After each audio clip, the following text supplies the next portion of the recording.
In December 1849, Fyodor Dostoyevsky was led out into a public square in St. Petersburg with 20 other political prisoners. They were lined up. A sentence was read aloud: death by firing squad. The soldiers raised their rifles. Dostoevsky stood in line, third to be shot, and waited to die. Then, at the very last moment, a messenger arrived on horseback. The Tsar had commuted the sentence. They would not be executed. They would be sent to Siberia instead. 4 years of hard labor in a prison camp. Then, exile. One of the other prisoners went permanently insane from the experience of that mock execution. He never recovered. Dostoevsky went to Siberia. He spent 4 years surrounded by murderers, thieves, and men who had done things he could not have imagined. He came out the other side, transformed, not broken, not hardened, but changed at the deepest level a human being can change. And then he wrote it all down.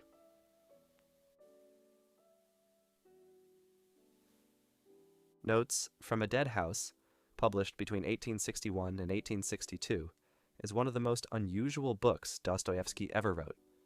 It is not quite a novel, not quite a memoir. It is written as a fictional account by a nobleman named Goryanchikov who has been imprisoned for murdering his wife. But the experiences inside are entirely Dostoevsky's own. Every detail, the barracks, the food, the chains, the labor, the guards, the other prisoners, comes directly from his 4 years in Omsk prison in Siberia. Leo Tolstoy called it the greatest book in Russian literature. Chekhov read it and wept. It is the book that sits at the foundation of everything Dostoevsky would later write: Crime and Punishment, The Brothers, Karamazov, Demons, because it is the book in which he learned from the inside of a prison camp what human beings actually are when everything else has been stripped away. Not what they say they are, not what they appear to be, what they actually are, underneath the social role, the reputation, the comfort, the performance. What he found was not what he expected, and it is not what you expect either.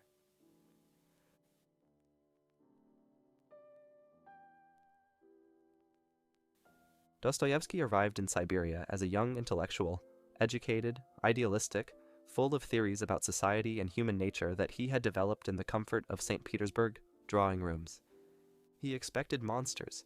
He was surrounded by men convicted of murder, assault, robbery. Men the rest of society had decided were beyond redemption, beyond humanity, beyond anything worth understanding. What he found instead shattered every theory he had brought with him. He found human beings, complicated, contradictory, sometimes terrifying, but unmistakably, irreducibly human. He found men who wept over letters from home, men who kept pets, birds, dogs, a goat, with a tenderness that seemed impossible given what some of them had done. Men who organized theatrical performances inside the prison with a passion and creativity that stunned him. Men who had committed the worst acts imaginable and who still contained, somewhere inside them, something that could not be fully extinguished. He describes one prisoner, a murderer convicted of killing his own family, who showed more genuine kindness to a sick fellow prisoner than most free men would show to their neighbors. And Dostoevsky sat with the impossibility of this. The man who had done the worst thing imaginable was also capable of this. This is the first and most foundational lesson of the book. Human beings cannot be reduced to their worst act. Not even the worst act imaginable fully defines what a person is. Something remains. Something persists. Something in the human soul resists the total definitions we place on it from the outside. This does not mean actions have no consequences. It does not mean suffering caused does not matter. It means that the human being who caused that suffering is still, always, without exception, more than the sum of what they have done. Dostoevsky came in with categories. He left without them. And his entire later work, his extraordinary compassion for broken, sinful, desperate characters, flows directly from what he learned in that prison yard. Freedom is not where you think it is. One of the most psychologically acute observations in the entire book concerns freedom, and what its absence reveals about what it actually is. Dostoevsky writes about the prisoners' relationship to their forced labor. The work was brutal, hauling bricks, breaking rocks, shoveling snow in temperatures that killed men. And the prisoners hated it.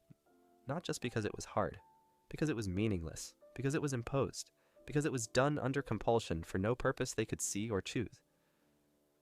But then he notices something extraordinary. In their free time, the small hours of rest they were given, the prisoners did not rest. They worked, voluntarily, frantically, obsessively. They made things, furniture, leather goods, candles. They bartered, they organized. They built things with their hands that no one had asked them to build. The labor was the same. The physical effort was identical, but chosen labor, even exhausting labor, felt completely different from imposed labor. One destroyed the spirit, the other fed it. Dostoevsky concludes something that sounds simple but cuts to the bone. What kills a human being is not hard work. It is purposelessness. It is the feeling that your effort is connected to nothing, to no choice, no meaning, no outcome you can call your own. He writes, and this is one of the most quoted lines from the book, that if you wanted to completely crush a man, to punish him so thoroughly that even the most hardened criminal would break, you would give him work that was completely, absolutely pointless. Move this pile of sand from here to there.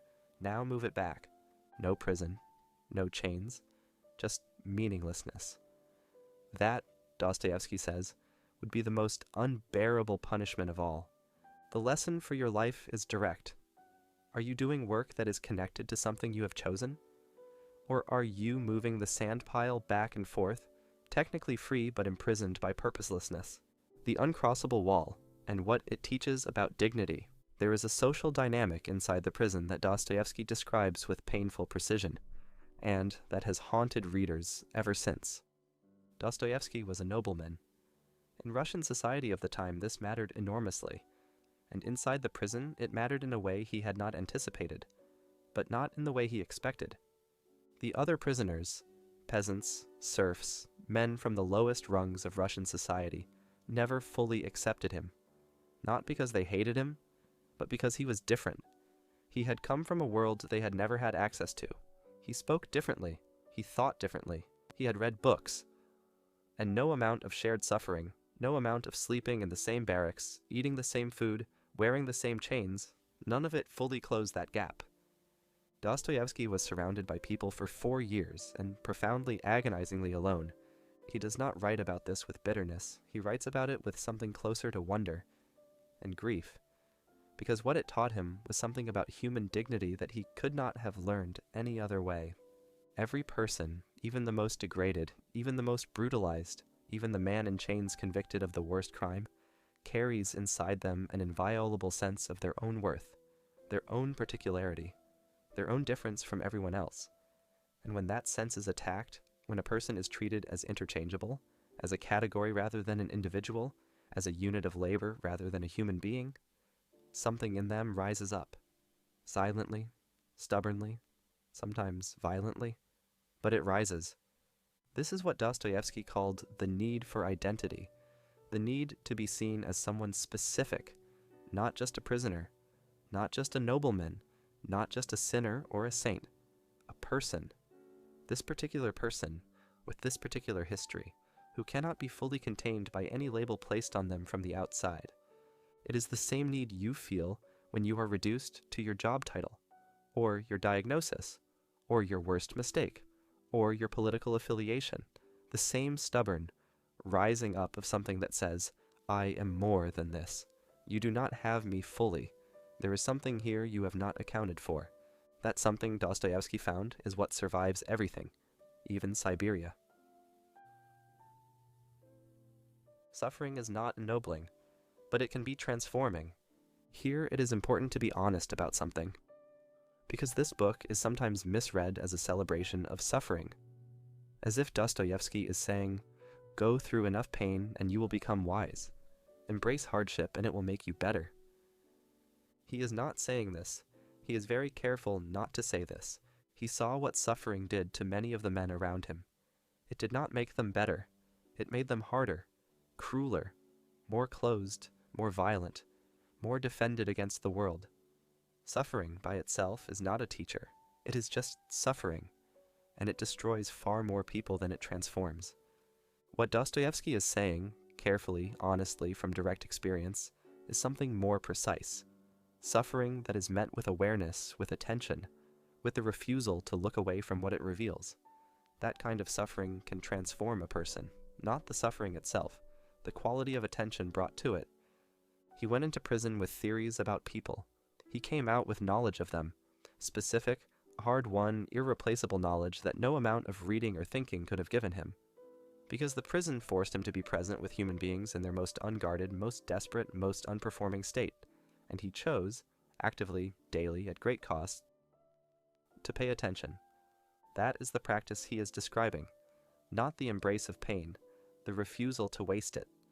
And this applies to every form of suffering, not only the extreme, the dramatic, the Siberian, the grief you are carrying right now, the failure that still burns, the relationship that ended in a way you still do not fully understand.